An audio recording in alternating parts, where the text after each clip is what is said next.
ಎಲ್ಲರೂ ನಿಶ್ಚಯ ಮಾಡಿದಿರಲ್ವಾ? ಶುದ್ಧಾತ್ಮದ ಅನುಭವನ ಬಿಟ್ಟು ಈ ಜಗತ್ತಿನ ಯಾವುದೇ ವಿನಾಶಿ ವಸ್ತು ಬಯಸೋದಿಲ್ಲ ಅಂತ. ಹೀಗೆ ನಿಶ್ಚಯ ಮಾಡಲಿಲ್ವಾ? ಭಾವನೆಯಿಂದ 100% ನಿಶ್ಚಯ ಮಾಡಲಾಗಿದೆ. ಈ ನಿಶ್ಚಯ ಇಟ್ಕೋಬೇಕು. ಏನೆಲ್ಲ ಬೇಕೆಂಬ ಬಯಕೆಗಳು ಬರುತ್ತವೆ ಅವುಗಳನ್ನು ಭಾಗಾಕಾರ ಮಾಡ್ತಾ ಹೋಗಬೇಕು. ಹೀಗೆ ಮಾಡ್ತಾ ಮಾಡ್ತಾ ಎಲ್ಲ ಭಾಗಾಕಾರವಾದರೆ ಆಗ ಪೂರ್ಣಾಹುತಿ ಆಗುತ್ತೆ. ಆದರೆ ಇಷ್ಟೊಂದೆಲ್ಲ ವಸ್ತುಗಳು ಬೇಕಂತ ಅಂತಿದ್ಯಲ್ಲ, ಇವೆಲ್ಲ ಸೈಮಲ್ಟೇನಿಯಸ್ ಆಗಿ ಕಾಣಿಸುತ್ತೆ ಅಲ್ವಾ? ಹಾ ಅಂದ್ರೆ ಜಾಗೃತಿ ಹಾ ಹೆಚ್ಚಾಗಿದೆ. ಇಲ್ಲಿವರೆಗೆ ಏನಾಯ್ತಂದ್ರೆ ಕೇವಲ ಫೈಲ್ 2 ಮಾತ್ರ ಲೋಭದ ಗಂಟಿದೆ ಅಂತ. ಆದ್ರೆ ಈಗ ಗೊತ್ತಾಯ್ತು, ನಾನ್ ಕೂಡ ಸಂಬಳವನ್ನು ನೋಡೋದಾಗಿದೆ. ಹಾ. ಅದು ಬರ್ಲಿಲ್ಲ, ಇದು ಬರ್ಲಿಲ್ಲ. 6,000 ಪೆನ್ಷನ್ನು ಹಾಗೂ 22,000 ಸಂಬಳ, ಹೀಗೆಲ್ಲ ಲೆಕ್ಕಾಚಾರ ಬಹಳ ಬರುತ್ತೆ. ಹಾಗೂ ಫೈಲ್ 3 ಬಗ್ಗೆ ಪ್ರಶ್ನೆ ಇತ್ತಲ್ಲ, ಅದು ಸಹ 2 ವರ್ಷದಲ್ಲಿ ಎಲ್ಲ ಸೆಟ್ಟಿಂಗ್ ಆಯಿತು. ಆದರೆ ಈ ಬುದ್ಧಿ ಯಾವಾಗಲೂ ಏನು ಮಾಡೋದು ಅಂತ ಎಷ್ಟೊಂದು ವಿಚಲಿತ ಆಯಿತು ಅಂದರೆ ಅದು ಮೋಕ್ಷಕ್ಕೆ ಹೋಗೋಕ್ಕೆ ಬಿಡೋದೇ ಇಲ್ಲ ಅಂತ ನಂಗೆ ಅನಿಸ್ತಾ ಇದೆ. ನಾವು ಮೂರ್ಖರಲ್ವಾ? ದೊಡ್ಡ ಮೂರ್ಖರೇ. ವಿಚಲಿತಗೊಳಿಸೋದೇ ಆಗಿದೆ. ಅದನ್ನ ಅನುಸರಿಸೋವರೆಗೆ ಏನಂತ ಹೇಳೋದು? ಇಡೀ ದಿನ ಬುದ್ಧಿ ಹೇಳಿದನ್ನು ಕೇಳ್ಕೊಂಡೆ ನಡೆಯೋದು.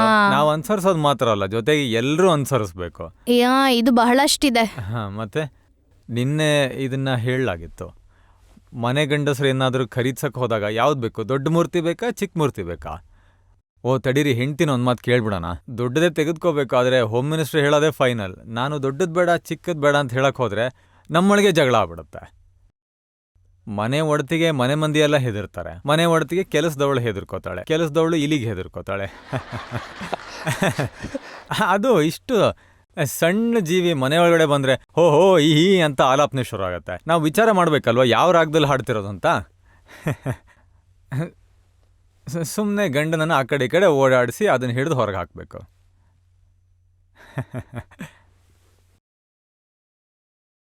ಅಲ್ಲದೆ ಎಲ್ಲ ರೀತಿಯ ಅನುಕೂಲ ನೋಡೋದಾಗಿದೆ. ಇಲ್ಲಿ ಸಿಮಂದರ್ ಸಿಟಿಯಲ್ಲಿರುವ ಮನೆಗೆ ಹಳೆ ಫರ್ನಿಚರ್ ಯಾವುದು ಬೇಡ, ಎಲ್ಲ ಹೊಸಾದ್ ಬೇಕು. ಹೊಸ ಡಿಸೈನಲ್ಲಿರುವ ಫರ್ನಿಚರ್ಗಳೇ ಬೇಕು, ತುಂಬಾ ಚೆನ್ನಾಗಿರೋದೇ ಬೇಕು, ಹೊಸ ಡಿಸೈನ್ಗಳೇ ಬೇಕು, ಅದಕ್ಕೆ ಹಣ ಕೂಡ ಬೇಕು. ಗಂಡನಿಗೆ ನೀವು ಖರ್ಚು ಮಾಡೋ ಹಾಗಿಲ್ಲ ಅಂತ ಹೇಳಿ ನಮ್ಮೆಲ್ಲ ಮೋಹ ಪೂರೈಸ್ಕೊಳ್ಳೋಣ. ಅವ್ರನ್ನ ಎಷ್ಟು ಬೆದರಿಸ್ತೀವೋ ಬಡಪಾಯಿ ಖರ್ಚು ಮಾಡ್ತಿದ್ರು ಲೋಬಿ ಅಂತ ಹೇಳಿಸ್ಕೊಳಕ್ ಬಿಡಲ್ಲ. ಲೋಬಿ ಅಂತ ಸರ್ಟಿಫೈಡ್ ಮಾಡಲಾಗಿದೆಯಲ್ಲ. ಎಷ್ಟೊಂದೆಲ್ಲ ತೊಂದರೆ ಪಾಪ ಬಡಪಾಯಿ ಗಂಡಂಗೆ. ಅದರಿಂದ ಹೊರಗೆ ಬರೋದು ಹಿಂಗಂತಾನೆ ಗೊತ್ತಿಲ್ಲ ಅವನಿಗೆ. ಒಂದು ಕಡೆ ಹೆದರಿಕೆ, ಮತ್ತೊಂದು ಕಡೆ ಆರ್ಡರ್. ಒಂದ್ ಕಡೆ ಹೆದರಿಕೆ, ಮತ್ತೊಂದು ಕಡೆ ಆರ್ಡರ್. ಏನ್ ಮಾಡೋದು ಪಾಪ, ಎಲ್ಲಿ ಹೋಗ್ಬೇಕು ಅವನು? ಇಡೀ ಜೀವನ ತನ್ನ ಹಠದಂತೆನೇ ಆಗಿದೆ. ಈಗ್ಲೂ ಎಷ್ಟೊಂದ್ ಜ್ಞಾನವಿಧಿಗ್ ಬಂದ್ರು, ಎಷ್ಟೊಂದ್ ಸತ್ಸಂಗಕ್ ಬಂದ್ರು, ಆದ್ರೂ ಇಲ್ಲಿ ಎಲ್ಲಾ ಕಡೆನೂ ತನ್ನ ಹಠಾನೇ ಮಾಡಿ ಮುಗಿಸೋದಾಗಿದೆ. ಸಾಮಾಯಿಕ ಮಾಡಿದ್ರು ಮೊದ್ಲೆಲ್ಲ ಎಷ್ಟೊಂದು ಆಕ್ರಮಣ ಮಾಡ್ಲಾಗ್ತಾ ಇತ್ತು. ಅದಕ್ಕೆ ಇಡೀ ರಾತ್ರಿ ಪ್ರತಿಕ್ರಮಣ ಮಾಡಿದ್ರು, ಅದಕ್ಕಾಗಿ 5 ಸಲ ಪ್ರತಿಕ್ರಮಣ ಮಾಡಿದ್ರು ಸಹ ಶಾಂತಿ ಇರೋದಿಲ್ಲ, ಯಾವಾಗ್ಲೂ ಕಳವಳ. ಅಲ್ಲದೆ ನಿಮ್ಗೆ ನೀನು ಅಂದ್ರೆ ನಿಮ್ಮಪ್ಪ ಅಂತ ಹೇಳೋರು ಯಾರು ಸಿಗ್ತಾರಾ? ಹಂಗೇನಾದ್ರು ಹೇಳಿದ್ರೆ ಅವ್ರ ತಲೆ ಹೊಡೆದು ಹಾಕ್ಬೋದು. ಮತ್ತೆ ನೀವು ಹೇಳ್ತಾ ಇದ್ರಲ್ಲ, ಹೇಳ್ತೀರಾ ಕೀರ್ತಿ ಬಾಯಿ ಏನೋ ಹೇಳಕ್ ಬಯಸ್ತಾ ಇದಾರೆ ರಹಸ್ಯ. 4ನೇ ಆಜ್ಞೆ ಇದೆಯಲ್ಲ, ಅದು ಬಹಳ ತೊಂದರೆ ಕೊಡುತ್ತೆ. ಏನ್ ಹೇಳ್ತಾ ಇದೀರಿ? ಅಂದ್ರೆ ನಾನು ಹೇಳೋದು ಸಮಭಾವದಿಂದ ಖಾಲಿ ಮಾಡೋದಿದೆಯಲ್ಲ, ಅಲ್ಲಂತೂ ಸಮಭಾವದಿಂದ ಖಾಲಿ ಆಗೋದೇ ಇಲ್ಲ. ನಂತರ ಪ್ರತಿಕ್ರಮಣ ಮಾಡ್ಬೇಕಾಗಿ ಬರುತ್ತೆ. ನಂದು ಈ ರೀತಿ ಪರಿಸ್ಥಿತಿ ಆಗ್ಬಿಟ್ಟಿದೆ ನೋಡಿ. ಎಲ್ಲಿ ನಿಮ್ಮ ಆಫೀಸಲ್ಲಿ ಹಂಗಾಗತ್ತಾ? ಇಲ್ಲ ಆಫೀಸಲ್ಲಿ ಇಲ್ಲ.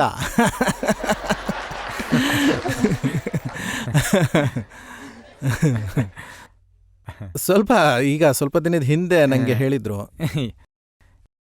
ಯಾರು ಸರಿ ಹೋಗಲ್ಲ ಹೇಳ್ತಾರಾ? ಇಲ್ಲ. ಯಾರ ಬಗ್ಗೆ ಮಾತಾಡ್ತಿದ್ದೀರಾ? ಸರಿಯಾಗಿ ಫೈಲ್ ನಂಬರ್ 2 ಬಗ್ಗೆ ಮಾತಾಡ್ತಿದ್ದೀನಿ. ಫೈಲ್ ನಂಬರ್ 2 ಏನ್ ಹೇಳ್ತಾರ ಅವರು? ಕೌಶಿಕ್ ಅಂತ.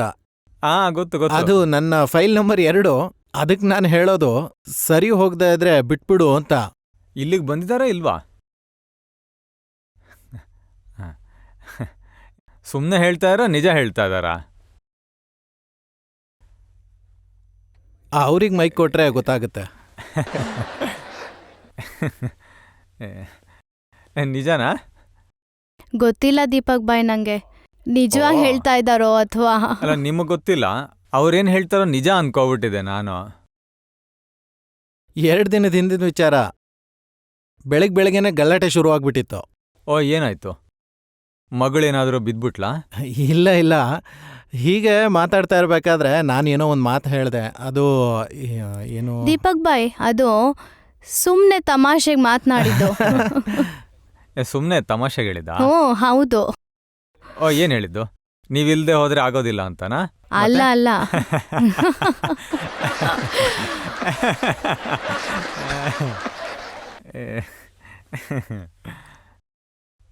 ನೀನಿಲ್ದೆ ಹೋದ್ರೆ ಇರಲ್ಲ ನಾನು, ನೀನಿಲ್ದೆ ಹೋದ್ರೂ ನಡೆಯುತ್ತೆ ನನಗೆ. ಎರಡು ಹಳ್ಳನೇ ಅಲ್ವಾ? ಈ ಹಳ್ಳ ಇಲ್ಲ ಅಂದ್ರೆ ಇನ್ನೊಂದು ಹಳ್ಳ.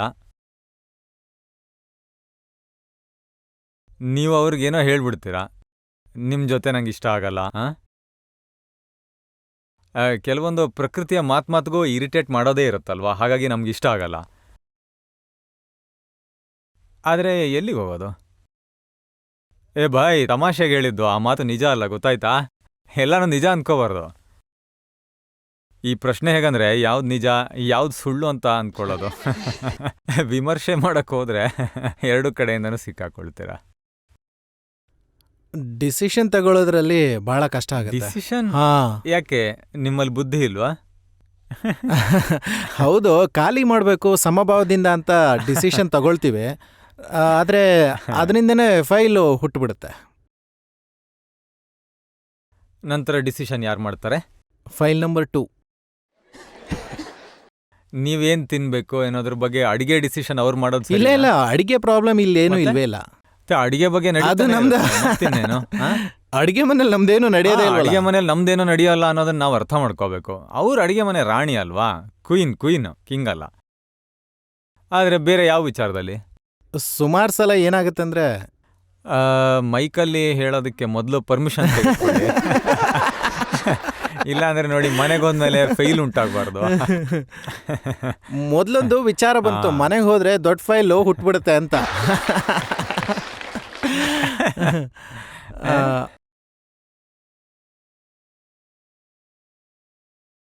ಏನೇನೋ ಎಲ್ಲ ಮಾತಾಡ್ತೀರಾ ಅಂತ ಅವ್ರು ಹೇಳ್ತಾರೆ. ಹಾಗೆಲ್ಲ ಪ್ರಶ್ನೆ ಕೇಳಬೇಡಿ ಅಂತಾರೆ.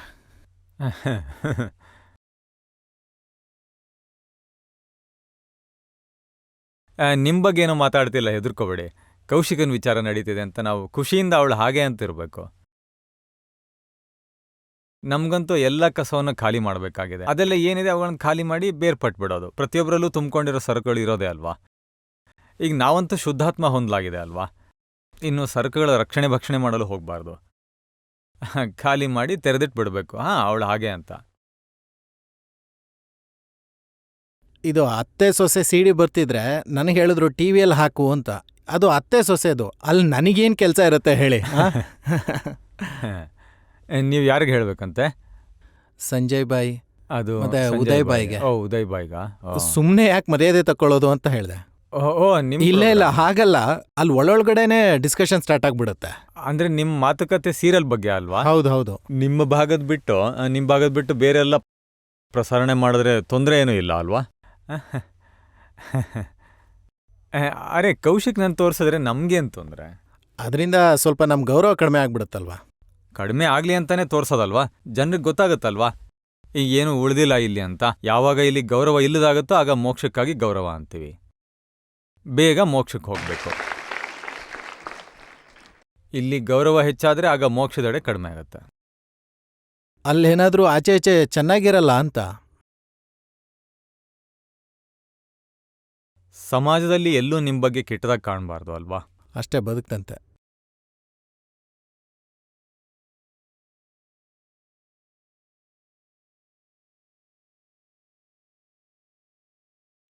ಇಲ್ಲಿ ಸ್ತ್ರೀಯರು ಎಚ್ಚರಿಕೆಯನ್ನು ಇಟ್ಕೋಬೇಕು. ಇದು ಕೇವಲ ನಿಮಗೆ ಮಾತ್ರ ಅಲ್ಲ, ಜ್ಞಾನದಲ್ಲಿರೋರು ಹಾಗೂ ಯಾರಿಗೆ ಮುಂದಕ್ಕೆ ಹೋಗ್ಬೇಕೋ ಅಂಥವ್ರಿಗೆ ಭಾಳ ಅಗತ್ಯ ಇದೆ. ಯಾಕೆ? ಎಲ್ಲ ಗಂಡಸರದವರು ಒಂದೇ ಆಗಿದೆ. ಅವರು ಸಂಭಾವದಿಂದ ಖಾಲಿ ಮಾಡೋದಕ್ಕೋಸ್ಕರ ನಿಮ್ಮೆಲ್ಲ ಹಠದಂತೆ ಮಾಡಲು ಬಿಡ್ತಾ ಹೋಗ್ಬೇಕು. ಒಬ್ರು ಜ್ಞಾನದಲ್ಲಿ ಇದ್ಕೊಂಡು ಸಂಭಾವದಿಂದ ಖಾಲಿ ಮಾಡಕ್ ಪ್ರಯತ್ನ ಪಟ್ರೆ ಮತ್ತೊಬ್ರು ಹಠದಿಂದ ಮಾಡ್ತಾರೆ. ಏನಾದ್ರೂ ಸ್ವಲ್ಪ ಅಡ್ಡಿ ಆದ್ರೆ ಜಗಳ ಆಗತ್ತೆ, ಘರ್ಷಣೆ ಪ್ರಾರಂಭ ಆದ್ರೆ ಜ್ಞಾನದಲ್ಲಿರಕ್ಕಾಗಲ್ಲ. ಹಾಗಾಗಿ ಏನ್ ಮಾಡೋದು, ಎಲ್ಲಿಗೆ ಹೋಗೋದು? ಅವರು ಹೇಳಿದಂತೆ ಮಾಡಬೇಕೋ ಬೇಡವೋ? ಬಹಳ ವರ್ಷಗಳಿಂದ ಇದು ಬಹುದೊಡ್ಡ ಪ್ರಶ್ನೆ ನಡೀತಾನೆ ಇದೆ. ಇನ್ನು ಅವ್ರಿಗೆ ಉತ್ತರ ಇನ್ನೂ ಸಿಕ್ಕಿಲ್ಲ. ಆ? ಸಿಗೋದಿಲ್ಲ ಅಂತೇನಿಲ್ಲ, ಸಿಗುತ್ತೆ. ವಿಜ್ಞಾನ ಅಲ್ವಾ, ಸಿಗುತ್ತೆ. ವಿತರಾಗದಿಂದ ಉತ್ತರ ಸಿಗ್ಬೋದೇನೋ, ಅಲ್ಲಿ ಮೋಹದಿಂದ ಉತ್ತರ ಸಿಗಲ್ಲ. ಇವೆಲ್ಲ ಮೋಹದಿಂದ ಹಠ ಮಾಡೋದಾಗಿದೆ. ವಿತರಾಗದಲ್ಲಿ ಹಠ ಮಾಡೋದು ಇರೋದೇ ಇಲ್ಲ. ಎದುರಿನವ್ರು ಹಠ ಮಾಡೋದು ನಿಮ್ಮ ಮೋಹದಿಂದ. ಅವಳಿಗೆ ದುಃಖ ಉಂಟಾಗತ್ತೆ, ಅವಳು ನನ್ನ ಹೆಂಡ್ತಿ ಅಲ್ವಾ, ಎಲ್ಲ ಮೋಹದಿಂದ ಹಠ ಮಾಡೋದು. ಈ ಎಕ್ಸಾಕ್ಟ್ ವಿತರಾಗ ಇಟ್ಕೊಂಡ್ರೆ ಆಗ ಇಬ್ಬರಿಗೂ ಒಳ್ಳೆಯದು, ನನಗೂ ಒಳ್ಳೆಯದು, ಅವ್ರಿಗೂ ಒಳ್ಳೆಯದು. ಆಮೇಲೆ ಎಕ್ಸಾಕ್ಟ್ ವಿತರಾಗ ಇಟ್ಕೊಂಡ್ರೆ ಆಗ ಇಬ್ಬರಿಗೂ ಒಳ್ಳೆಯದು. ಯಾವುದ್ರಲ್ಲಿ ಎಷ್ಟು ಹಠ ಮಾಡಬೇಕು, ಯಾವುದ್ರಲ್ಲಿ ಎಷ್ಟು ಹಠ ಮಾಡಬಾರ್ದು. ಕಳೆದ ಸಲ ಹೇಗಿದ್ವಿ, ಇದರಿಂದ ಅವ್ರಿಗೂ ಕ್ಷೇಮ, ತನಗೂ ಕ್ಷೇಮ. ಇಲ್ಲದೆ ಹೋದರೆ ಇಡೀ ಜೀವನ ಅಧೀನದಲ್ಲೇ ಇರೋದಾಗಿದೆ. ಅದೇ ಒಬ್ಬ ಜ್ಞಾನಿ ಅಧೀನದಲ್ಲಿದ್ದರೆ ಬೇಗನೆ ಮೋಕ್ಷ ಸಿಗುತ್ತೆ. ಅದನ್ನು ಅರಿತುಕೊಳ್ಳದೆ ಹೆಂಡತಿ ಅಧೀನದಲ್ಲಿದ್ಬಿಟ್ರೆ ಎಲ್ಲಿ ಮೋಕ್ಷಕ್ಕೆ ಹೋಗೋದು? ಸಂಸಾರ ಇನ್ನೂ ಹೆಚ್ಚು ಬಲಶಾಲಿ ಆಗುತ್ತೆ. ಏನು ಹೇಳ್ತೀರಾ?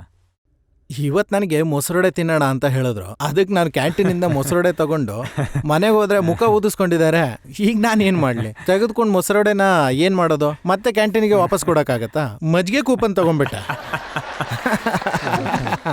ಕೇಳದೆ ತಗೊಂಡೋದ್ರೆ ಹಂಗೆ ಆಗೋದು. ಮತ್ತೆ ಇಲ್ಲ, ಅವರೇ ತರಕ್ ಹೇಳಿದ್ದು, ಅದಕ್ಕೆ ತಗೊಂಡೋದೆ. ಆದ್ರೆ ಮುಖ ಊದಿಸ್ಕೊಂಡಿರಿದಾಗ ನಾನೇನು ಹೇಳೋದು? ಮೊಸರಡೆ ಮಾಡು ಅಂತನಾ? ಅದಕ್ಕೆ ಕ್ಯಾಂಟೀನಿಗೆ ವಾಪಸ್ ಕೊಟ್ಟು ಮಜ್ಜಿಗೆ ಕೂಪನ್ ತಗೊಂಡೆ. ದಿನಾ ಮಜ್ಜಿಗೆ ಕುಡಿಯಕ್ಕೆ ಹೋದ್ರಾಯ್ತು ಅಂತ. ಅಲ್ಲ, ನೀವು ಮೊಸರು ತಗೊಳಕ್ ಹೋದಾಗ ಅವ್ರನ್ನ ಇಲ್ಲ, ಅವರೇ ಕಳಿಸಿದ್ದು. ಅವ್ರು ಹೇಳಿದ್ದು ಮೊಸರು ವಡೆ ಮಾಡ್ಬೋದು, ಚೆನ್ನಾಗಿರುತ್ತೆ ಅಂತ. ಈಗಲೇ ಇಲ್ಲ, ತನ್ನಿ ಅಂತಲ್ಲ, ಅವರೇ ತಗೊಂಬನ್ನಿ ಅಂತ ಹೇಳಿದ್ದು. ನಂಗೇನ್ ಬೇಕಿರ್ಲಿಲ್ಲ. ನೋಡಿ. ತಂದ್ಮೇಲೆ ಮುಖ ಸಿಂಟಿಸ್ಕೊಂಡ್ರೆ ನನಗ್ ಸಿಟ್ಟು ಬಂತು. ಅದಕ್ಕೆ ನಡಿ ವಾಪಸ್ ಕೊಟ್ಬಿಡೋಣ ಅಂದೆ.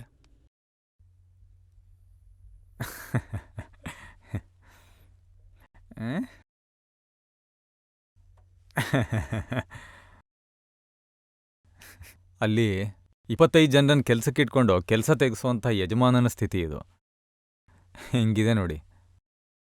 ಅರೆ ಅಲ್ಲ, ಮುಖ ಊದಿಸ್ಕೊಂಡ್ರೆ ನಾನೇನ್ ಮಾಡಕ್ಕಾಗತ್ತೆ ಹೇಳಿ? ಅರೆ, ಯಜಮಾನನ ಸ್ಥಿತಿ ಹೆಂಗಾಗಿದೆ ನೋಡಿ, ಮೊಸರು ತರಕ್ ಹೋಗಿ. ಅಲ್ಲ, ಏನೋ ತಿನ್ನೋಣ ಅಂತ ಮೊನ್ಸಾಯ್ತು, ಆಮೇಲೆ ಮೂಡೇ ಹೊರಟೋಗ್ಬಿಡ್ತು. ಇದು ಒಂದ್ಸಲ ಈ ರೀತಿ ಆಗ್ತಾ ಇರೋದಲ್ಲ, ತುಂಬಾ ಸಲ ಈ ರೀತಿ ಆಗ್ತಾನೆ ಇದೆ. ಇವತ್ ನನ್ ತಲೆ ಕೆಟ್ಟೋಯ್ತು, ನಡಿ ಮೊಸರಡೆ ತಿನ್ನೋದೇ ಬೇಡ ಅಂದ್ಬಿಟ್ಟೆ. ಪ್ರತಿದಿನ ಎಷ್ಟು ಸಲ ತಲೆ ಸಿಡಿಯುತ್ತೆ? ತಿಂಗಳಲ್ಲಿ ಒಂದು 5-6 ಸಲ ಹೀಗೆ ಆಗುತ್ತೆ. 5-6 ಸಲ?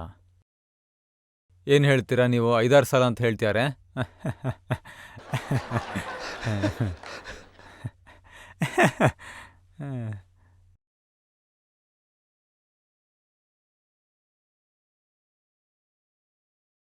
ಮುಖ ಊದಿಸ್ಕೊಂಡಿರೋದು ನಿಜನಾ?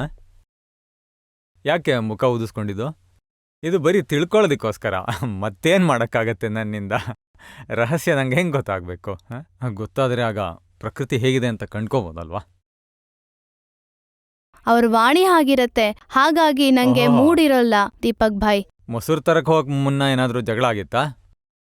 ಈ ಅಂದ್ರೆ ಬೇರೆ ವಿಚಾರದಲ್ಲ, ವಿಷಯದಲ್ಲಿ? ಬೇರೆ ಯಾವುದೇ ವಿಚಾರ ಆಗ್ಲಿ ಅವ್ರು ಹೊರಟಾಗೇ ಮಾತಾಡ್ತಾರೆ.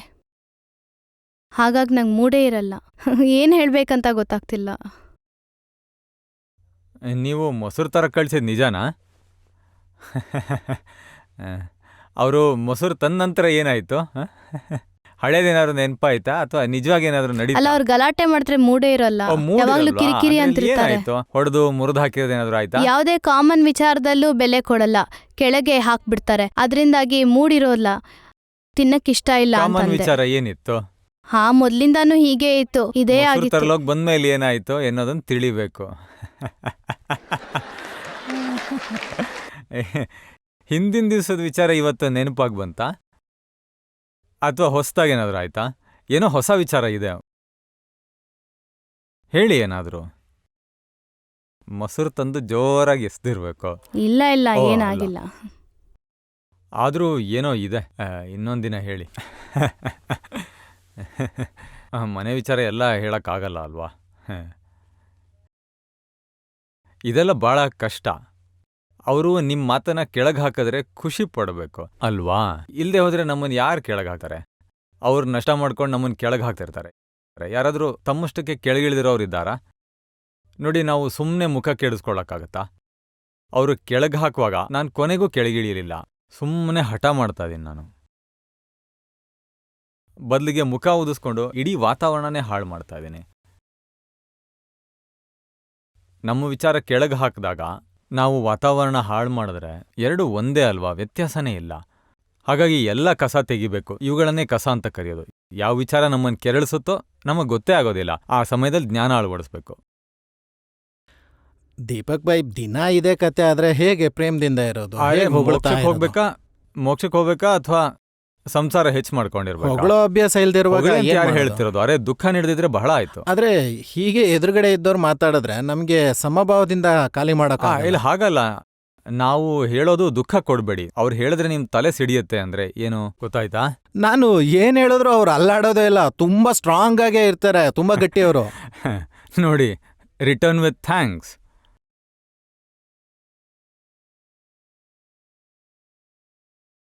ಈ ವಿಚಾರದಲ್ಲಿ ಈಗ ನಾನ್ ಸ್ಥಳ ಏನ್ ಸಿಗ್ತಾ ಹೇಳ್ತೀನಿ ಇಲ್ಲ. ಅಂದ್ರೆ- ಹಾಗಾಗಿ ನಾವು ನಮ್ದನ್ ಮುಗಿಸೋಣ. ನನ್ ಜೊತೆ ಆಗೋದಿಲ್ಲ ಅಂದ್ಮೇಲೆ ಬಿಟ್ಬಿಡ್ಲಿ, ಅದಕ್ಕೆ ಮುಖ ಯಾಕೆ ಊದಿಸ್ಕೊಡೋದು? ಇದನ್ನ ನಾನು ಯಾವಾಗ್ಲೂ ಹೇಳ್ತಾ ಇರ್ತೀನಿ. ಅದು ಮೊಸರಿನ ನಂತರದ ಮಾತು. ಇಲ್ಲ ಇಲ್ಲ, ಅದು ಮೊಸರು ಮೊದ್ಲಿಗೆ, ಆಮೇಲೆ ಮೊಸರು ತರಕ್ ಹೋದೆ. ಮೊಸರು ತನ್ನಿ ಅಂತ ಮೊದ್ಲೇ ಹೇಳಿದ್ರು, ಅದಕ್ಕೆ ತರಕ್ ಹೋದೆ. ಹೋಗ್ಲೇಬೇಕಲ್ಲ.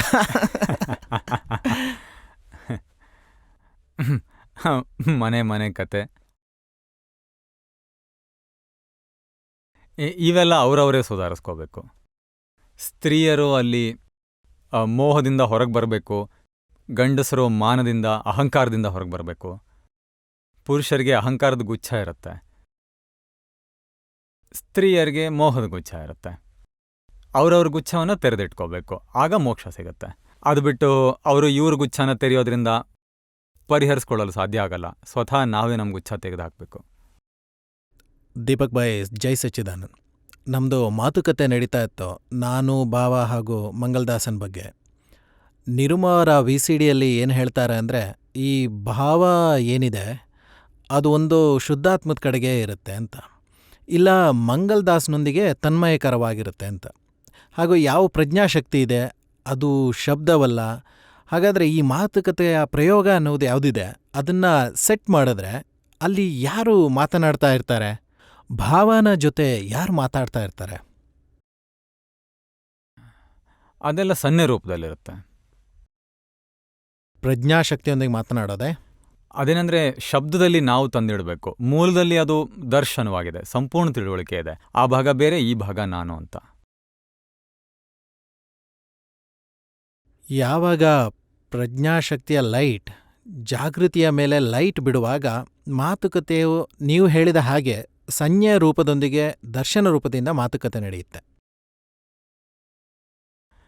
ಇದೆಲ್ಲ ಈ ಬುದ್ಧಿ ಒಳ್ಳೇದು ಕೆಟ್ಟದು ಎಲ್ಲ ತೋರಿಸುತ್ತೆ. ಆದರೆ ವಿನಾಶಿ ಅವಿನಾಶಿ ಇವೆಲ್ಲ ಪ್ರಜ್ಞೆ ವಿಭಜನೆಯಿಂದ ಪ್ರಾರಂಭ ಆಗತ್ತೆ. ಅಲ್ಲಿ ಪ್ರಜ್ಞಾಶಕ್ತಿ ಕೆಲಸ ಮಾಡುತ್ತೆ. ಈ ಹೊರಗಿನ ಭಾಗ ಸಂಪೂರ್ಣವಾಗಿ ಬೇರೆ ಹಾಗೂ ನಾನಿದು ಅಂತ. ಮತ್ತೆ ಇನ್ನೊಂದೇನು ಅಂದರೆ, ಅಲ್ಲಿ ಹೆಚ್ಚಿನ ಭಾಷೆಗಳೆಲ್ಲ ಸಮ್ಯಕ್ ಬುದ್ಧಿ ಲೆವೆಲಲ್ಲಿರುತ್ತೆ. ನನ್ನ ಲೆಕ್ಕಾಚಾರ, ಬೇರೆಯವ್ರ ದೋಷ ನೋಡೋಕ್ಕಾಗಲ್ಲ, ಯಾರಿಗೂ ದುಃಖ ನೀಡಲ್ಲ, ಇವೆಲ್ಲ ಬುದ್ಧಿನೇ ಹೇಳೋದಲ್ವಾ. ಆದರೆ ಸಮ್ಯಕ್ ಬುದ್ಧಿಯಿಂದ, ಆತ್ಮಪಕ್ಷದ ಬುದ್ಧಿಯಿಂದ ಎಲ್ಲಿ ನಾವು ದುಃಖ ನೀಡ್ತಿದ್ದೀವೋ ನಾನು ದುಃಖ ಕೊಡಬಾರ್ದು ಅನ್ನೋದು ಉಂಟಾಗತ್ತೆ. ಇವೆಲ್ಲ ಇನ್ನೂ ಬುದ್ಧಿ ಹಾಗೂ ಅಹಂಕಾರದ ಲೆವೆಲ್ನಲ್ಲಿದೆ. ಅಂದರೆ ಅದು ಹಿಂದೆ ತಿರುಗಿ ಬರ್ತಿರೋ ಅಹಂಕಾರ ಆಗಿದೆ. ಅಲ್ಲದೆ ಮೂಲಾತ್ಮ ಅಂತೂ ದುಃಖನ ನೀಡೋದೂ ಇಲ್ಲ, ಅದಕ್ಕೆ ದುಃಖ ಉಂಟಾಗೋದೂ ಇಲ್ಲ. ಅದು ಅನುಭವದಲ್ಲೇ ವರ್ತಿಸ್ತಾ ಇರೋದ್ರಿಂದ ಅಲ್ಲಿ ಅಹಂಕಾರ ಇರೋದಿಲ್ಲ. ಹೆಚ್ಚಿನದೆಲ್ಲ ಸಮ್ಯಕ್ ಬುದ್ಧಿ ಹಾಗೂ ಸಮ್ಯಕ್ ದರ್ಶನ, ರೈಟ್ ಬಿಲೀಫ್, ಈ ಲೆವೆಲ್ನಿಂದ ಎಲ್ಲ ಮಾತುಕತೆಯಿಂದ ಮೇಲೆ ಇರ್ತಾ ಹೋಗುತ್ತೆ. ದೀಪಕ್ ಭಾಯ್, ಮಾತುಕತೆ ಲೆವೆಲಲ್ಲಿ ಹೀಗಂತ ಹೇಳ್ಬೋದೆ, ಜಾಗೃತಿ, ಅಹಂಕಾರ ಹಾಗೂ ಭಾವ ಮಾತುಕತೆ ನಡೆಯುತ್ತೆ. ಜಾಗೃತಿಗಿಂತ ಅಲ್ಲಿ ಪ್ರಜ್ಞಾ ಮಾತುಕತೆ ನಡೆಸುತ್ತೆ. ನೀನ್ ಯಾಕೆ ಅದರೊಂದಿಗೆ ಹೋಗ್ತಿದ್ಯಾ, ಆತ್ಮದಲ್ಲಿ ಬಂದ್ಬಿಡು ಅಂತ. ಅಲ್ಲಿ ಭಾವದ ಸ್ಟೇಜ್ ಎಲ್ಲಿ ತನಕ, ನಾನ್ ಚಂದು ಅನ್ನೋ ತನಕ ಅಲ್ಲಿ ಜಾಗೃತ ಆತ್ಮ ಇರುತ್ತೆ. ಅಲ್ಲಿ ಏನಂದ್ರೆ ಮೊದಲು ಅಹಂಕಾರ ಹಿಂದಿರುಗಿ ಜಾಗೃತಿ ಹೊಂದಾಗ ಪ್ರಜ್ಞೆ ಜಾಗೃತಿಗೆ ಎಚ್ಚರಿಸುತ್ತೆ, ನೀನು ಅದರಲ್ಲಿ ಬೆರ್ತು ಹೋಗ್ಬೇಡ, ನೀನು ಇದರಲ್ಲಿರೋ ಅಂತ. ಮುಂದಿನ ಸ್ಟೇಜ್ನಲ್ಲಿ ಅಹಂಕಾರನ ಬೇರೆನೇ ಇಟ್ಬಿಡುತ್ತೆ. ನಂತರ ಜಾಗೃತಗೊಂಡ ಆತ್ಮವನ್ನ ಮೂಲಾತ್ಮದ ಜೊತೆಯಲ್ಲಿ ಅಭೇದ ಉಂಟು ಮಾಡಿಸುತ್ತೆ.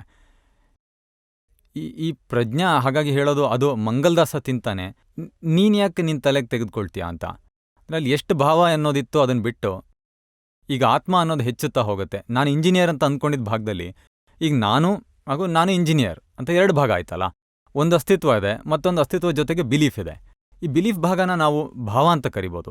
ಹಾಗಾಗಿ ಈ ಅಸ್ತಿತ್ವದ ಜೊತೆಗಿನ ಬಿಲೀಫ್ ಹೊರಟು ಹೋದ್ರೆ ನಂತರ ಭಾವ ಅನ್ನೋ ಭಾಗ ಕರ್ಗೋಗುತ್ತೆ. ಈ ಅಸ್ತಿತ್ವದ ಜೊತೆಗಿನ ಬಿಲೀಫನ್ನ ಬದಲಿಸೋ ಕೆಲಸ ಯಾರು ಮಾಡ್ತಾರೆ? ಪ್ರಜ್ಞಾಶಕ್ತಿ ಅಥವಾ ಸಂಯೋಗಗಳು ಬದಲಾವಣೆಗೊಂಡಾಗ ಅದ್ರ ಬಿಲೀಫ್ ಬದಲಾಗುತ್ತೆ. ಈ ಬಿಲೀಫ್ ಸಂಯೋಗಗಳ ಅಧೀನದಿಂದ ಉತ್ಪನ್ನ ಆಗ್ತಿತ್ತು, ಹಾಗೂ ಅದೇ ಸಂಯೋಗಗಳು ಚದುರು ಹೋಗೋದ್ರಿಂದ ಬಿಲೀಫ್ ಬದಲಾಗುತ್ತೆ. ಸೊ ಸಂಯೋಗಗಳಿದ್ರು ಪ್ರಜ್ಞಾಶಕ್ತಿ ಎಚ್ಚರಿಸುತ್ತೆ. ನೀನ್ ಯಾಕೆ ಪ್ಯಾಸೆಂಜರ್ ಅಂದ್ಕೊಂಡಿದ್ಯಾ? ಯಾಕೆ ಅನ್ಕೊಂಡಿದ್ಯಾ? ಈ ಟ್ರೈನಲ್ಲಿ ಇರೋವರೆಗೂ ಪ್ಯಾಸೆಂಜರು, ಶಾಶ್ವತವಾಗಿ ನೀನು ಆತ್ಮ ಅಂತ. ಅಂದ್ರೆ ಅಂತಿಮವಾಗಿ ಈ ಜಾಗೃತಗೊಂಡಿರೋ ಆತ್ಮನೇ ಸಂಪೂರ್ಣ ಆತ್ಮರೂಪ ಆಗಿದೆ. ಗೊತ್ತಾಯ್ತಾ? ಅಂದ್ರೆ ಪ್ರಜ್ಞಾ ಮಾತುಕತೆ ನಡೆಸುತ್ತೆ. ಆಕ್ಚುಲಿ ನಾವು ಮಾತುಕತೆ ಅಂತ ಶಬ್ದದಲ್ಲಿ ತಂದಿರೋದು, ಅದು ಮಾತುಕತೆನೇ ಆಗಿದೆ, ಆದರೆ ಸನ್ನೆ ರೂಪದಲ್ಲಿದೆ. ಈಗ ಈ ಶಬ್ದವನ್ನು ನಾನು ಹೇಳುವಾಗ ಅದನ್ನು ಕೇಳಿಸ್ಕೊಂಡು ಬೇರೆ ಜನರು ಅಳವಡಿಸ್ಕೊಂಡು ಹೋದರೆ ಅದು ಹೊಂದಾಣಿಕೆ ಆಗಲ್ಲ. ಇದು ಸಂಪೂರ್ಣ ದರ್ಶನವಾಗಿದೆ. ಇದರಲ್ಲಿ ವಿಷನ್ ಕೂಡ ಇದೆ. ಅಲ್ಲಿ ಯಾವ ಭಾಗ ಪುದ್ಗಲ್, ಯಾವ ಭಾಗ ಆತ್ಮ, ಹಾಗೂ ಯಾವ ರೀತಿಯಿಂದ ನಾನು ಚೇತನ, ಇದೆಲ್ಲ ಸಂಪೂರ್ಣ ವಿಜುವಲೈಸ್ ಆಗಿರುತ್ತೆ. ಅಂದರೆ ಇವೆಲ್ಲ ದರ್ಶನ ಆಗಿದೆ, ಆದರೆ ಅದನ್ನು ಶಬ್ದದಲ್ಲಿ ಇಡಲಾಗಿದೆ. ಅದು ಬರೀ ಶಬ್ದ ಆಗ್ಬಿಟ್ರೆ ನಂತರ ಬಿದ್ದು ಹೋಗುತ್ತೆ. ಆದರೆ ಮೂಲದಲ್ಲಿನ ದರ್ಶನದ ಆಧಾರದಿಂದ ಇವೆಲ್ಲವನ್ನ ಶಬ್ದ ರೂಪಕ್ಕೆ ತರಬೇಕು. ನಾವು ಎಲ್ಲರೂ ಜ್ಞಾನ ತೆಗೆದುಕೊಂಡಿರೋದಾಗಿದೆ, ಜೊತೆಗೆ ಆತ್ಮದೃಷ್ಟಿ ಉಂಟಾಗಿದೆ. ಹಾಗಾಗಿ ನಮಗೆ ಈ ಶಬ್ದಗಳು ಆ ದೃಷ್ಟಿಯನ್ನು ಅನಾವರಣಗೊಳಿಸ್ತಾ ಹೋದಾಗೆ ಆ ಭಾಗ ಪುದ್ಗಲ್ ಬೇರೆ ಹಾಗೂ ನಾನು ಚೇತನ ಬೇರೆ ಅಂತ. ಶಬ್ದ ಒಂದು ಸಾಧನ ಅಷ್ಟೇ, ಮಾಧ್ಯಮ ಹೆಲ್ಪ್ ಮಾಡುತ್ತೆ. ಶಬ್ದದಲ್ಲಿ ಬಂದ್ಬಿಟ್ಟಾಗ ಕೆಳಗೆ ಬೀಳುತ್ತೆ. ಹಾಗೆ ಶಬ್ದಗಳು ನಂತರ ಅಹಂಕಾರ ಹಾಗೂ ಬುದ್ಧಿ ನಡುವೆ ಬರುತ್ತೆ. ಅಹಂಕಾರ ಹಾಗೂ ಬುದ್ಧಿ ಇರುತ್ತೆ. ಯಾಕೆಂದ್ರೆ ನಾವು ಕನ್ನಡದಲ್ಲಿ ಹೇಳ್ತೀವಿ, ಹೌದೌದು. ನಾರ್ತ್ ಇಂಡಿಯನ್ನಲ್ಲಿ ಬೇರೆ ಭಾಷೆ ಇರುತ್ತೆ. ಈ ಭಾಷೆಗೆ ಬಂದ್ಮೇಲೆ ಅಹಂಕಾರ ಬರುತ್ತೆ, ಬುದ್ಧಿ ಬರುತ್ತೆ. ಈ ಎಲ್ಲ ಅಹಂಕಾರ ಹೇಗಂದ್ರೆ ಅವು ಡಿಸ್ಚಾರ್ಜ್ ಆಗ್ತಾ ಖಾಲಿ ಆಗ್ತಾ ಅಹಂಕಾರ ಆಗತ್ತೆ. ಗೊತ್ತಾಯ್ತಾ? ಅಲ್ಲದೆ ಈ ಬುದ್ಧಿ ಕೂಡ ಖಾಲಿ ಆಗ್ತಾ, ಆದ್ರೆ ಹೇಳಲಾಗತ್ತೆ ಏನು, 99ರವರೆಗೆ ಬುದ್ಧಿ ಹಾಗೂ ಜ್ಞಾನ ಪ್ಯಾರಲಲ್ ಆಗಿ ಹೋಗುತ್ತೆ. ಕೇವಲ 95ರಿಂದ 99ರವರೆಗಿನ ಮಾತುಗಳಲ್ಲಿ ಬುದ್ಧಿ ಇರುತ್ತೆ, ಆದರೆ ಅದರ ದೃಷ್ಟಿನ ಆತ್ಮದ ಮೇಲೆ ಇರಿಸುತ್ತೆ. ಈ ದೃಷ್ಟಿನ ಆತ್ಮದ ಮೇಲೇನೆ ಇಡಬೇಕು ನೀವು. ಯಾವಾಗ ನಾವು ಅಮೂರ್ತ ಅಂತ ಹೇಳ್ತೀವೋ ಆಗ ಆ ಶಬ್ದ ಬುದ್ಧಿಪೂರ್ವಕವಾಗಿರುತ್ತೆ ಕನ್ನಡದಲ್ಲಿ. ಆದರೆ ಅಮೂರ್ತ ಶಬ್ದದಿಂದ ದೃಷ್ಟಿ ಉಂಟಾಗತ್ತೆ, ಅದು ಮೂಲ ಆತ್ಮನ ಸ್ಪರ್ಶಿಸುತ್ತೆ. ಹಾಗಾಗಿ ಈ ಕೆಲವೊಂದು ಶಬ್ದಗಳು ಅಂತಿಮವಾಗಿ ಜ್ಞಾನಿಯ ಲೆವೆಲ್ನ ಭಾಷೆ ಆಗಿದ್ದು ಅದು ಆತ್ಮನ ಮುಟ್ಟುತ್ತೆ. ಅದೇ ಅಜ್ಞಾನಿ ಶಬ್ದಗಳು, ಉದಾಹರಣೆಗೆ ನನ್ನ ಅತ್ತೆ ಅಂತ ಹೇಳುವಾಗ ಅಹಂಕಾರ ಬುದ್ಧಿ ವ್ಯವಹಾರನ ಉಂಟು ಮಾಡುತ್ತೆ. ಜ್ಞಾನಿ ಶಬ್ದ ನಿಶ್ಚಯ ಉಂಟು ಮಾಡುತ್ತೆ. ನಾವು ಬರೀ ಶಬ್ದ ಅಂತೇನು ಕರಿತೀವಿ ಅದು ಬುದ್ಧಿ ಅಹಂಕಾರದ ಮಿಶ್ರಣ ಆಗಿರುತ್ತೆ. ಆದರೆ ಆತ್ಮದ ಕಡೆಗೆ ದೃಷ್ಟಿನ ತಲುಪಿಸುತ್ತೆ. ಜೊತೆಗೆ ಅದ್ರ ಹಿಂದೆ ಪ್ರಜ್ಞೆಯ ಬೆಂಬಲವೂ ಇದೆ. ಹಾಗೆ ನೋಡಕ್ ಹೋದ್ರೆ ಸಂಪೂರ್ಣ ವಿಜ್ಞಾನವನ್ನ ದಾದಾ ಹೇಳಿರೋ ವಾಕ್ಯನೇ ಆಗಿದೆ. ಅವ್ರು ಹೇಳ್ತಾರೆ, ನಾವು ಸಂಪೂರ್ಣವಾಗಿ ಪ್ರಜ್ಞಾದಿಂದ ನೋಡಿರೋ ವಿಜ್ಞಾನ ಆಗಿದೆ ಅಂತ. ಪ್ರಜ್ಞಾ ಅಂದರೆ ಸಂಪೂರ್ಣ ಅವಿನಾಶಿ ಹಾಗೂ ವಿನಾಶಿನ ಕೊನೆವರೆಗೆ ಭೇದ ಮಾಡ್ತಾ ಮಾಡ್ತಾ ಆ ಜಾಗೃತಿಲಿದ್ದು ಎಲ್ಲ ವಾಣಿ ಹೊರಬಂದಿರೋದು. ರಿಲೇಟಿವ್ ರಿಯಲ್ ಅನ್ನ ಭೇದ ಮಾಡ್ತಾ ವಾಣಿ ಹೊರಬಂದಿರೋದು. ಆದ್ರೂ ಹೌದು, ಅದನ್ನ ಬುದ್ಧಿ ಲೆವೆಲಿಂದ ಹೇಳ್ಬೋದು. ಶಬ್ದ ಇದೆ ಅಂದ್ಮೇಲೆ ಬುದ್ಧಿನೇ. ಆದರೆ ಬುದ್ಧಿ ಎಂಥದ್ದು? 95ರಿಂದ 99ರವರೆಗಿನ ಬುದ್ಧಿ, ಮೂಲ ಆತ್ಮದ ಕಡೆಗೆ ಇರುವಂಥದ್ದು. ಈ ಪ್ರಜ್ಞಾ ಎಲ್ಲಿ ಬರುತ್ತೆ? ಅದು ಜಾಗೃತ ಆತ್ಮದೊಂದಿಗೆ ಡೀಲ್ ಮಾಡೋಲ್ಲಿ ಬರುತ್ತಲ್ವೇ? ಅಹಂಕಾರ ಭಾವ ಜೊತೆ ಡೀಲಿಂಗ್ನಲ್ಲಿ ಕೆಲವೊಂದು ಸ್ಟೇಜ್ವರೆಗೆ ಭಾವ ಜೊತೆಲಿರುತ್ತೆ. ನಂತರ ಎಷ್ಟೆಷ್ಟು ಮುಂದಿನ ಸ್ಟೇಜ್ ಬರುತ್ತೋ ಅಲ್ಲಿ ತನಕ ತಾನು ಮಂಗಲ್ದಾಸ್ ಜೊತೆ ತನ್ಮಯಕರವಾಗಿರಲಾಗಿತ್ತು. ಅಲ್ಲಿ ತಪ್ಪು ಪಶ್ಚಾತ್ತಾಪ ಮಾಡುವಂತ ಹೇಳೋ ತನಕ ಭಾವದ ಸ್ಟೇಜ್ ಆಗಿದೆ. ಭಾವದಲ್ಲೇ ಇದ್ದು ಜ್ಞಾನಿ ಭಾವ ಆಗೋದಾಗಿದೆ. ಅಂದರೆ ಅಷ್ಟು ರೈಟ್ ಬಿಲೀಫ್ ಆಗುತ್ತೆ ಅಂತ. ಎಕ್ಸಾಕ್ಟ್ಲಿ ನೋಡಕ್ ಹೋದ್ರೆ ಜ್ಞಾನಿ ಸ್ಟೇಜನ್ನು ಹೊಂದಿರೋ ಭಾಗ ಸುಧಾರಣೆ ಮಾಡೋ ಅಗತ್ಯ ಇಲ್ಲ. ಯಾವ ಅಜ್ಞಾನಿ ಭಾಗ ಉಳಿದಿದೆ ಅಲ್ವಾ, ಆ ಭಾಗವನ್ನಷ್ಟೇ ಸುಧಾರಣೆ ಮಾಡಬೇಕು. ಈ ರಾಂಗ್ ಬಿಲೀಫ್ ಭಾಗವನ್ನಷ್ಟೇ ಹಿಡಿಬೇಕು. ನೀನ್ ಯಾಕೆ ಸುಮ್ಮನೆ ನಾನು ಮಾಡ್ದೆ ಅನ್ಕೋತ್ಯಾ? ನೀನ್ ಮಾಡ್ತೀಯೋ ಅಥವಾ ಸಂಯೋಗ ಮಾಡ್ತೀಯೋ ಅಂತ? ಆಗಲ್ಲ, ಸಂಯೋಗ ಮಾಡುತ್ತೆ. ಎಷ್ಟು ತನಕ ರೈಟ್ ಬಿಲೀಫ್ ಉಂಟಾಗುತ್ತೋ ಅಷ್ಟು ಆತ್ಮದೊಂದಿಗೆ ಅಭೇದವಾಗುತ್ತೆ. ನಾವೇನು ಹೇಳ್ತೀವಿ, 300 ಡಿಗ್ರಿ ಅಭೇದವಾಗಿದೆ, ಆದರೆ ಇನ್ನೂ 60 ಡಿಗ್ರಿ ಬಾಕಿ ಇದೆಯಲ್ಲ, ಅದನ್ನ ಒಂದೊಂದಾಗಿ ಎತ್ತಿ ಆತ್ಮದೆಡೆಗೆ ತರಬೇಕು. ಪ್ರಜ್ಞಾ ಅಜ್ಞಾನದ ಜೊತೆ ಡೀಲ್ ಮಾಡತ್ತದೆಯೇ ಅಥವಾ ಜಾಗೃತಿ ಹೇಳುತ್ತೆಯೇ ನೀನು ಆತ್ಮದಲ್ಲಿ ಬಾ ಅಂತ? ಅಲ್ಲಿ ನಾನು ಅನ್ನೋದಕ್ಕೆ ಹೇಳೋದು. ನಾನು ಅನ್ನೋದು ಅದು ನಾನು ಯಾವ ಸ್ವರೂಪದಲ್ಲಿ? ನಾನು ಅನ್ನೋದು ರಾಂಗ್ ಬಿಲೀಫ್ ಅಲ್ಲಿತ್ತು, ಅದರಿಂದ ಭಾವಸ್ಥಾನ ಉಂಟಾಯ್ತು. ಹಾಗಾಗಿ ನಾವು ಭಾವವನ್ನು ಹಿಡಿಬೇಕು. ಅಲ್ಲಿ ನಾನನ್ನ ಸೀದಾ ಹಿಡಿಯಕ್ಕಾಗಲ್ಲ. ಹಾಗಾಗಿ ಭಾವನೆಗೆ ಹೇಳಿದ್ರೆ ಭಾವ ಹೊರಟು ಹೋಗುತ್ತಲ್ವಾ? ಹೌದು. ನಂತರ ನಾನು ಅನ್ನೋ ಜಾಗೃತಾತ್ಮ ಹೆಚ್ಚುತ್ತೆ. ಡೈರೆಕ್ಟ್ ನಾನು ಭಾಗ ಜೊತೆಯಲ್ಲೇ ಡೀಲ್ ಆಗಿ ನಾನು ಅನ್ನೋ ಅಹಂಕಾರ ಅಂತ ಕರಿತೀವಿ. ಯಾಕೆಂದ್ರೆ ಅಹಂಕಾರದ ಸ್ಟೇಜ್ ಇತ್ತಲ್ವಾ, ಅದನ್ನೇ ಭಾವ ಇಲ್ಲ ಅಹಂಕಾರ ಅಂತೀವಿ. ಜ್ಞಾನಿ ಆದ್ಮೇಲೆ ಅಹಂಕಾರ ಇರಲ್ಲ, ಹಾಗಾಗಿ ಪ್ರಜ್ಞಾಗೆ ಹೇಳ್ಬೇಕಾದ ಅಗತ್ಯ ಇಲ್ಲ. ಜಾಗೃತಿ ಹೊಂದಿದ್ಮೇಲೆ ಹೇಳೋ ಅವಶ್ಯಕತೆ ಇರೋದಿಲ್ಲ. ಎಷ್ಟು ಜಾಗೃತಿ ಹೊಂದ್ಲಾಯ್ತೋ ಅಷ್ಟು ಚೊಕ್ಕ ಆಯ್ತು. ಯಾವ ಅಜಾಗೃತಿ ಭಾಗ ಇದೆ ಅದಕ್ಕೆ ಹೇಳಬೇಕು ನಾವು. ಅಜಾಗೃತಿ ಯಾರಿಗುಂಟಾಗಿದೆ? ನಾನು ಅನ್ನೋ ಅಜಾಗೃತಿಯಿಂದ ವರ್ತಿಸ್ತಿರೋದ್ರಿಂದ ಅದಕ್ಕೆ ಎಚ್ಚರಿಕೆ ನೀಡಬೇಕು. ಯಾವಾಗ ಜಾಗೃತವಾಗುತ್ತೋ ಆಗ ಮೂಲ ತತ್ವದೊಂದಿಗೆ ಅಭೇದವಾಗಿ ಸೇರ್ಕೊಂಡ್ಬಿಡುತ್ತೆ. ಪ್ರಜ್ಞಾ ಭಾವವನ್ನು ಎಚ್ಚರಿಸುತ್ತೆ ಅಂತ ಹೇಳುವಾಗ ಅದು ಶಬ್ದವಲ್ಲ, ಅದೊಂದು ದರ್ಶನವಾಗಿದೆ. ನಂತರ ಬುದ್ಧಿ ಮತ್ತೆ ಅಹಂಕಾರ ಆ ದರ್ಶನವನ್ನ ಶಬ್ದದಲ್ಲಿ ಅಳವಡಿಸಿಕೊಳ್ಳುತ್ತೆ, ಹಾ, ಅಲ್ವೇ? ನಾವು ಏನು ಮಾತನಾಡ್ಲಾಗುತ್ತೋ ಅದು ರೆಕಾರ್ಡ್ ಹೇಳ್ತಿರೋದು. ಅಂದರೆ ಈ ರೆಕಾರ್ಡು ಹಿಂದಿನ ಜನ್ಮದಲ್ಲಿ ಅಂಥ ಲೆವೆಲ್ಗೆ ದರ್ಶನ ತಲುಪಲಾಗಿದ್ದು, ಅಲ್ಲಿ ಪರಮಾಣುಗಳು ಉತ್ಪನ್ನ ಆಗಿ ಅವೆಲ್ಲ ಶಬ್ದಗಳು ರೆಡಿಯಾಗಿರುತ್ತೆ. ನಂತರ ಈಗ ಶಬ್ದದ ಮೂಲಕ ವಾಣಿ ಹೊರಬೀಳುತ್ತೆ. ಆದರೆ ಮುಖ್ಯವಾಗಿ ಶಬ್ದ ರೆಕಾರ್ಡ್ ರೂಪವಾಗಿದೆ. ತಾನು ಮಾತನಾಡೋದೇ ಇಲ್ಲ, ಆದರೆ ಅಲ್ಲಿ ಶಬ್ದದ ಹಿಂದಿರೋ ತಿಳುವಳಿಕೆ ಹಾಗೂ ಜ್ಞಾನ, ಇದನ್ನ ಪ್ರಜ್ಞಾಶಕ್ತಿ ಅಂತೀವಿ. ಈ ಜ್ಞಾನದರ್ಶನ ಅದೃಷ್ಟಕ್ಕೆ ಹೊರಬರೋಕ್ಕಾಗಲ್ಲ, ಆದರೆ ಜ್ಞಾನದರ್ಶನದ ಆಧಾರದಿಂದ ರೆಕಾರ್ಡ್ ಆಗುತ್ತೆ. ರೆಕಾರ್ಡ್ ಆಧಾರದ ಮೇಲೆ ಶಬ್ದ ಹೊರಗೆ ಬೀಳುತ್ತೆ. ನಂತರ ನೀವು ಅದನ್ನು ಗ್ರಹಣ ಮಾಡ್ಕೋತೀರಿ. ನಿಮಗೆ ಗ್ರಹಣವನ್ನು ಶಬ್ದದಿಂದ ಮಾಡಲಾಗೋದಿಲ್ಲ. ಶಬ್ದದಿಂದ ಯಾವ ದರ್ಶನ ಉತ್ಪನ್ನ ಆಗುತ್ತೋ ಅದರಿಂದ ಗ್ರಹಿಸಲಾಗತ್ತೆ. ದರ್ಶನದಿಂದ ಸನ್ನೆ ಇದೆ, ಖಾತ್ರಿಪೂರ್ವಕವಾಗಿ ಕುಳಿತುಕೊಬಿಟ್ಟಿದೆ. ಅಲ್ಲಿ ಬುದ್ಧಿಪೂರ್ವಕವಾಗಿ ಕೂಡ ಅರಿವು ಬರುತ್ತೆ. ಆದರೆ ಬುದ್ಧಿಯಿಂದ ನಾನು ಯಾವ ರೀತಿ ಬೇರೆ